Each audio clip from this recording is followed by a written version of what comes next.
जय श्री कृष्णा। नमस्कार मित्रों, कैसे हो आप लोग? अच्छे हो? उम्मीद करता हूँ और ईश्वर से प्रार्थना करता हूँ कि आप अच्छे रहो, स्वस्थ रहो, खुश रहो। मित्रों, हमारे जीवन में धर्म बड़ा है, कर्म बड़ा है या भाग्य बड़ा है? क्या बड़ा है? हमें किस पर विश्वास करना चाहिए? किसके रास्ते पर चलना चाहिए? किसके भरोसे रहना चाहिए? तो मित्रों, इस जीवन में हर किसी का, हर चीज़ का अपनी जगह एक विशेष महत्व है। हर चीज़ का, चाहे वो धर्म हो, चाहे कर्म हो, चाहे भाग्य हो, हर किसी का, हर चीज़ का अपनी जगह एक विशेष ही महत्व है। इससे पहले कि हम इस विषय पर और अधिक बात करें, चर्चा करें, मित्रों, आप लोगों को इसी से संबंधित, धर्म, कर्म और भाग्य से संबंधित मैं एक रोचक कथा सुनाता हूँ, कहता हूँ, जो कि शास्त्रों और पुराणों से ही लिया गया है। तो ध्यान से सुनो मित्रों, एक गांव में एक ब्राह्मण रहता था जो पूजा पाठ, अपने नित्य कर्म समय पर करता था, रोज करता था। वह दरिद्र था, दुखी था। उसके 6 संतानें थी और पूरे गांव में उससे अधिक दरिद्र और गरीब कोई नहीं था। ब्राह्मण ज्ञानी थे, अपने नित्य कर्म, पूजा पाठ रोज के रोज समय पर करते थे। उसी गांव के बाहर एक मंदिर था। गांव से बाहर थोड़ी दूर पर एक मंदिर था, जिसमें वो रोज के रोज प्रातःकाल और संध्या के समय जाते थे। उसी गांव में एक शराबी रहता था। शराबी, अपशब्द बोलने वाला, नास्तिक, जो कभी पूजा पाठ में रुचि ना ले, ध्यान ना दे। तो ऐसा व्यक्ति था जो बहुत धनी था, बहुत धनी, अपार संपत्ति, अपार दौलत था उसके पास। किसी बात की कोई कमी नहीं थी। और वह सदैव, जब भी ब्राह्मण उस रास्ते से, गांव के बाहर से, जहाँ गांव के बाहर मंदिर था, वहाँ जब भी ब्राह्मण जाता था मंदिर, तो उसको देख के हंसता था, उसकी मजाक उड़ाता था, उसकी हंसी उड़ाता था और बुरा भला कहता था, अपशब्द कहता था उसको देखकर, उसकी गरीबी का मजाक उड़ाता था। एक दिन की बात है जब ब्राह्मण देवता उसी रास्ते से, जो गांव के बाहर मंदिर था, उसी रास्ते से अपने रोज की तरह मंदिर जा रहे थे। तो रास्ते में उनको ठोकर लगी। रास्ते में उनको जोर का ठोकर लगाए और वह गिर पड़े और उनके पैरों में एक खजूर का कांटा, जो बहुत नुकीला होता है, चुभा और तलवे के आर पार हो गया। उसी रास्ते से वो शराबी शराब पीकर झूमते हुए आ रहा था। उसको भी ठोकर लगी। उसी जगह वो भी गिरा और उसको सोने के तमगल में, सोने के बर्तन में बहुत सारा धन मिला ठोकर लगने के बाद। और ब्राह्मण को कांटा चुभा और कांटा चुभते उसने क्या कहा? रोते हुए ईश्वर की तरफ मुख करके, चित्कारते हुए, चिल्लाते हुए कहा, हे ईश्वर, मैंने तेरा क्या बिगाड़ा? तेरे पीछे आजीवन चलता रहा, नित्य कर्म करता रहा, पूजा पाठ करता रहा, तूने मुझे ये सजा दी, ऐसा क्यों? और इस शराबी को, जिसने तेरा कभी नाम नहीं लिया, कभी तेरी तरफ नहीं देखा, उसको तूने धन संपत्ति सब कुछ दिया, सुख दिया। तो यह सब बातें शिव और पार्वती आकाश मार्ग से जाते हुए देख रहे थे। तो माँ भवानी ने, पार्वती माता ने पूछा, ईश्वर ये कैसी लीला है?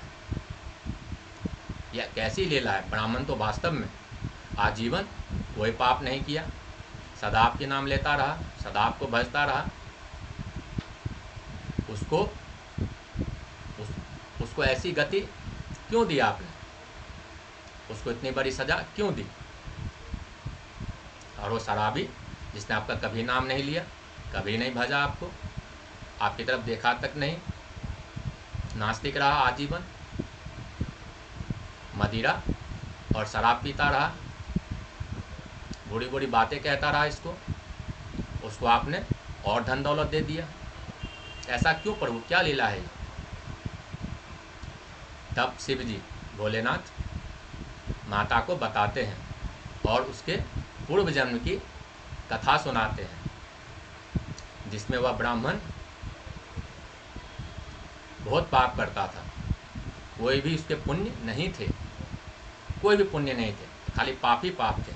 अंत समय में उसने शिव जी का नाम लिया था, क्षमा मांगी थी, पूजा पाठ की थी वृद्धावस्था में, जिसके वजह से उसको ब्राह्मण कुल में जन्म मिला था अपने प्रायश्चित करने के लिए। तो इस जन्म में उसने पुण्य किए, धर्म किए, ईश्वर के रास्ते पर चला, जिसकी वजह से उसको कांटा चुभकर रह गया, जबकि उसके भाग्य में सूली चुभने का योग था, सूली पर चढ़ने का योग। तो वो उसको कांटा चुभ के ही रह गया, उसके पापों की प्रायश्चित हो गई। इसके विपरीत वो जो शराबी था, उसके पूर्व जन्म में अधिक से अधिक मात्रा में पुण्य थे, पाप की मात्रा बहुत ही कम थी, बहुत कम। उसके पूर्व जन्म में उसके बहुत सारे परोपकार थे, बहुत सारे दान किए थे, उसने बहुत सारे धर्म किए थे, जिसकी वजह से इस जन्म में उसको सुख की प्राप्ति हो रही थी। अब बिना कुछ किए ही सब कुछ मिल रहा था और उसको पूरे धरती का महाराज बनने का योग था। लेकिन इस जन्म में उसने इतने पाप किए, इतने कुकर्म किए, इतनी नास्तिकता की, कभी ईश्वर की तरफ नहीं देखा, जिसकी वजह से उसको उतना ही धन जो सोने में उसको ठोकर लग के मिला, उतना ही धन मिल के उसको उसके पुण्य की प्राप्ति हो गई। तो मित्रों, कहने का मतलब ये है कि महत्व हर चीज़ का अपनी जगह विशेष है, धर्म का भी, कर्म का भी, कर्म का भी और भाग्य का भी। लेकिन इन तीनों में से सर्वाधिक महत्व कर्म का होता है। कर्म सबसे बड़ा है।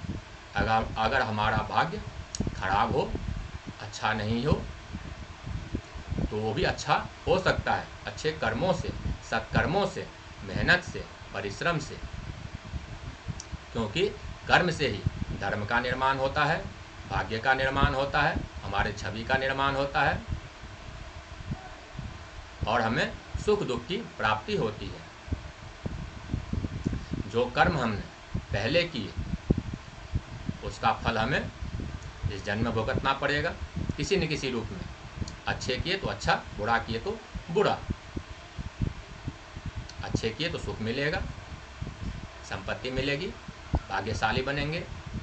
अगर बुरा कर रखें तो जब तक उसका ऋण न चुका लें तब तक दुख भोगना पड़ेगा, चाहे किसी न किसी रूप में हो, किसी न किसी विधि से वो भोगना पड़ता है हर किसी को। इसके बाद बात करें भाग्य की, तो मित्रों, भाग्य का निर्माण भी कर्मों से ही होता है, कर्मों से ही होता है। अगर हमारा भाग्य अच्छा हो, अगर हमारे कर्म अच्छे हों, तो हमारे भाग्य भी अच्छे होंगे। कोई हमसे चिढ़ता है, कोई हमारी निंदा करता है, कोई हमें परेशान करता है, कोई हमें बुरा भला कहता है, कोई हमें जलील करता है, तो मित्रों कहीं न कहीं इसका संबंध भी हमारे प्रारब्ध से ही है। प्रारब्ध से ही है। वो तो एक बहाना है ईश्वर का, इस वजह से हुआ, इस वजह से हुआ, ऐसे हुआ, हमारे कहने के लिए होता है। लेकिन मुख्य तौर पे अगर देखा जाए तो ये हमारे अच्छे बुरे कर्मों का ही फल होता है, जो हमने आगे पीछे या इस जन्म में या उस जन्म में किए हैं, या जो हमें बिना कुछ किए अगर मिल रहा है, बिना कुछ किए, बिना धर्म कर्म किए, बिना कुछ किए, बिना कोई परोपकार किए, अगर हमें सुख की प्राप्ति हो रही है, शांति की प्राप्ति हो रही है, तो ये हमारे कहीं न कहीं पुण्य का ही फल है मित्रों। इसको बनाए रखने के लिए आप आस्तिक बने, धर्म कर्म करें, अच्छा करें, तो मित्रों आपके ये जन्म भी सफल होगा और आपके भाग्य का भी निर्माण अवश्य होगा। अच्छा, आपके भाग्य का भी फल आपको अवश्य मिलेगा, भाग्यशाली आप अवश्य बनोगे। तो सबसे बड़ा कर्म होता है मित्रों, कर्म से ही सब कुछ का निर्माण होता है, हमारे कुंडली का, हमारे भाग्य का, हमारे कर्म का, हमारे छवि का, हमारे धन का, कितना धन होगा हमारे पास, हमारे सुख का, हमारे कष्टों का, हमारे दुख का, हर चीज़ का निर्माण हमारे कर्म से ही होता है मित्रों। तो अच्छा कर्म करें, कर्म पर चलें, कर्म योगी बने। कई सारे दर्शक इस बात पे बोल रहे थे, चर्चा करो मित्र, चर्चा करिए एक बार गुरुजी, एक बार चर्चा करें, क्या बड़ा है, धर्म बड़ा है, कर्म बड़ा है, क्या करें। अनेक तरह की बातें, अनेक तरह की चर्चाएं। तो मित्रों मेरे मन में आया कि ये कार्यक्रम एक बार बना दिया जाए आप सबके लिए, आप सबके लिए जो मन में बातें हैं वो कह दी जाए। उम्मीद है मुझे मित्रों आप लोगों को अच्छा लगा होगा। अगर अच्छा लगा है तो अपने विचार अवश्य लिखें। मित्रों आज के कार्यक्रम को, अपनी वाणी को फिर यहीं विराम दें। अगर आपको यह कार्यक्रम अच्छा लगा हो लाइक करें, सब्सक्राइब करें, विशेषकर नए दर्शक। तो मित्रों मिलते हैं अगले वीडियो में अगले विषय के साथ।